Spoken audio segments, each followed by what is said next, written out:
बात जो है नावा के अंदर जो घटना हुई और चौथा दिन आज हमारे आंदोलन को चल रहा है और प्रशासन के अधिकारियों के कान पे जू तक नहीं रेंगना, ये कहीं ना कहीं बहुत बड़े आत्मविश्लेषण का विषय है। हम सब लोगों को ये सोचना है कि प्रदेश किस दिशा की ओर जा रहा है। अभी पुखराज जी ने भी हमारी जब चर्चा की कि किसी टीवी के चैनल पे ये बात चल रही है कि एसपी साहब कह रहे हैं कि संक्रमण फैल रहा है। संक्रमण जो नावा के अंदर जो राजनीतिक लोगों ने जो संक्रमण फैला रखा है, उस संक्रमण को कंट्रोल करने की आपकी जिम्मेदारी है।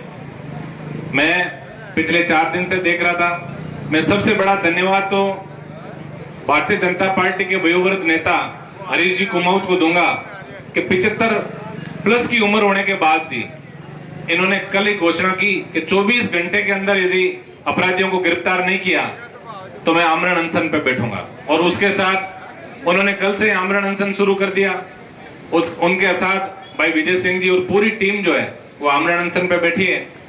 और दूसरा सबसे बड़ा धन्यवाद मैं परिजन जो भाई जयपाल जी पूनिया के परिजन है, हमारे विजय सिंह जी वकील साहब वगैरह, इन लोगों को दूंगा कि इन्होंने नावा की चिंता करके, वरना होता क्या है कि जिसका के परिवार में कोई चला जाता है तो हजारों लोग ऐसे होते हैं जो ये कहते हैं फटाफट इसका क्रियाक्रम करके फिर हम समाज के अंदर दूसरे काम करें। लेकिन इन लोगों को इसलिए धन्यवाद कि ये नावा की स्थिति को सुधारने की बात इन्होंने कही।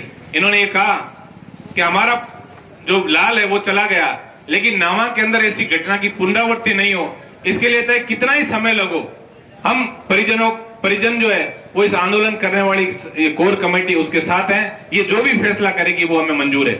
इसलिए मैं नावा और आसपास से जो पधारे हैं आप लोगों को इतना ही मैं आग्रह करूंगा, मैं एक जनप्रतिनिधि हूं, कि जब तक आप लोग जागोगे नहीं तब तक आपका इलाका सुधरने वाला नहीं है। लोकतंत्र के अंदर सबसे बड़ी बात जो है वो पब्लिक की जिम्मेदारी, पब्लिक की समझदारी पे सब कुछ निर्भर करता है। अभी मैं बैठा बैठा विजय सिंह जी को यही पूछ रहा था कि कल जब यहाँ बात हुई कि यहाँ के एसडीएम की कारगुजारियां, यहाँ के पुलिस के अफसरों की कारगुजारियां, और बड़ा धक्का लगा मैं सुन के, क्योंकि नावा जो है वो इधर जब राजधानी से आते हैं जयपुर से, तो नागौर जिले का प्रवेश द्वार है। और सबसे बड़ा जो भ्रष्टाचार का जो बोलबाला मैंने अब पिछले 3 दिन के अंदर महसूस किया, बड़ी शर्म आती है। अब आपको बताऊं, अभी पूछ रहा था, मैंने कहा एसडीएम साहब कितने समय से यहाँ के 3 साल से, अभी एडीएम बन गए तो भी एसडीएम बन के बैठे हैं।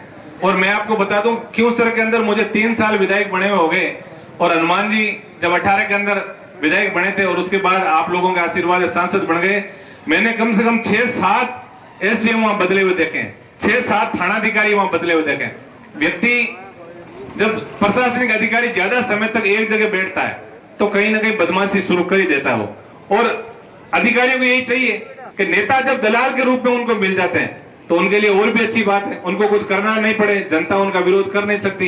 तो मैं तो इतना ही निवेदन आप लोगों से करूंगा कि जो कोर कमेटी बैठी है, मेरा एक निवेदन ये भी रहेगा, आपके मांग पत्र में 1-2 पुलिस के अधिकारी और 1-2 प्रशासनिक अधिकारी, इनको बलि का बकरा भी अपन लोगों को बनाना, ताकि एक मैसेज भी जाए कि बदमाशी जो करेगा। मैं आपको एक छोटी सी बात बताता हूँ, ये बदमाशी हमारे वहां भी शुरू हुई जब कांग्रेस का शासन बना और सारी सरकार को हरा के और वहां की जनता ने मुझे आशीर्वाद देके विधायक बनाया, तब वहां के कांग्रेस जो कुंठित हो गए, उन लोगों ने भी ये बदमाशी शुरू की। एक हमारे वहां थाना अधिकारी थे, उन्होंने बदमाशी शुरू की। जब भाई साहब को कोरोना हो रखा था, वो हॉस्पिटल में भर्ती थे, तो एक हमारे सरपंच को एनडीपीएस के झूठे मामले में उन्होंने फंसा दिया। मैंने उनको टेलीफोन में भी समझाया, मैंने कहा नेता कोई काम नहीं आएगा आपको मैंने सड़क पे पैदल दौड़ते हुए और पुलिस पीछे भागते हुए आपको देखा है, लेकिन वो समझ नहीं पाए और उन्होंने उस सरपंच का एनडीपीएस के अंदर चालान कर दिया। और ये मैं तो कह रहा हूं पिता परमेश्वर की कृपा है। और खियूंसर का इलाका जो है, मैं आपको एक निवेदन भी करूंगा, नावा के लोगों को हम लोग जगाने के लिए आए हैं। हमारा इलाका बड़ा मजबूत है। आज जो 3 दिन से मैं देख रहा हूं, नावा शहर के अंदर जो है एक भय सा है कि हम विधायक के खिलाफ हम जा नहीं सकते, वहां जाएंगे तो अभी जो वक्ता जो थे बार बार वही कह रहे थे हमारे गोली लग जाएगी। मैं कह रहा हूं कोई गोली जिंदगी में एक व्यक्ति एक बार ही गोली चला देता है, मुंह से भले वो कितनी बार ही चलाए, लेकिन गोली वो चला देता ना, तो भारत का कानून ऐसा है कि कहीं ना कहीं वो शिकंजे में जब फंसता है, आपने देखा ना शेर को भी जब शिकंजे में फंस जाता है तो तड़प तड़प के मरता है। तो ये लोग अब गोली वोली कुछ नहीं निकालेंगे, आप अपने दिमाग से और दिल से डर को निकाल दें। और राष्ट्रीय लोकतांत्रिक पार्टी के सुप्रीमो हनुमान जी, वो एक ही बात हम लोगों को इन्होंने सिखाई है कि न्याय की लड़ाई के अंदर चाहे अपना कितना ही बड़ा नुकसान क्यों ना हो जाए, हमें अन्याय सहने की जो बात है उसके खिलाफ हम लोगों को खड़े होना है। ये मैं आपसे भी निवेदन करूंगा, ये डर आप निकालें। हनुमान जी बेनीवाल और उनकी टीम जहां जहां भी आप राजस्थान के अंदर लोगों के ऊपर जो हमले हुए, जो पीड़ित और शोषित दलित के ऊपर जो अत्याचार हुए, उनको लेके जहां जहां भी धरने पे बैठे हैं, जहां जहां भी ऐसे आंदोलन किए, वहां उनको सफलता मिली। क्यूसर के अंदर उस एसएचओ को बड़ी रिश्वत लेते हुए पुलिस ने ही पकड़ा और उन्होंने पेंट के अंदर टट्टी पेशाब कर दिया। उन्होंने थावड़ा की बात बता रहा हूं मैं आपको। इसलिए कोई बड़ा नहीं है लोकतंत्र के अंदर, लोकतंत्र में जनता ही सबसे बड़ी है। इसलिए ये चीज आपको सोचनी है, क्या जनता जनार्दन है, विधायक कुछ ही नहीं है, आप ही सब कुछ हो, लेकिन ये आपकी जो शक्ति है, इस शक्ति का आपको आभास होना चाहिए।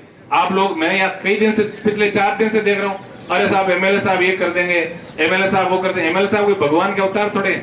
और मैं पहला व्यक्ति हूँ, आपने देखा होगा सोशल मीडिया के माध्यम से युवा साथी खड़े हैं कि राजस्थान के जब बजट पास हो रहा था इस बार का, और मुख्यमंत्री जी ने जब भाषण दिया, उन्होंने एक ही चीज कही कि मैं भ्रष्टाचार मुक्त राजस्थान की बात करता हूं। तब मैंने अपने भाषण में ये चीज कही थी, मैंने कहा आपके दाएं और बाएं कान में बात कहने वाले 2 व्यक्ति हैं, एक तरफ महेश जोशी हैं, एक तरफ महेंद्र चौधरी है। इन 2 व्यक्तियों को यदि आप भ्रष्टाचार मुक्त बना दोगे तो आधा प्रदेश से समझ लो भ्रष्टाचार मुक्त हो गया ना। वहां की राजनीति का असर हमारे वहां भी होने लग गया। हम तो जब अकबर की जब किताबों के अंदर पढ़ते थे तो ये पढ़ते थे कि अकबर का एक साड़ा हुआ करता था। हमने किसी नेता के साड़े का आज तक नहीं सुना, लेकिन महेंद्र जी के साड़ार, सड़ाइल्यार, साडूर का कितना दलाली नागौर का मैंने जगह नारा नारा टैक्स को कलेक्शन कराया है। कोई एसडीएम कार्यालय की नियुक्ति दे दी, कोई ने थाना में बिठाया दी, वो कौन है कि वो साड़ो है, वो साडू है, साडू साड़ा देंगे तो बड़े ठीक है। अब सड़ाइल्यार साड़ी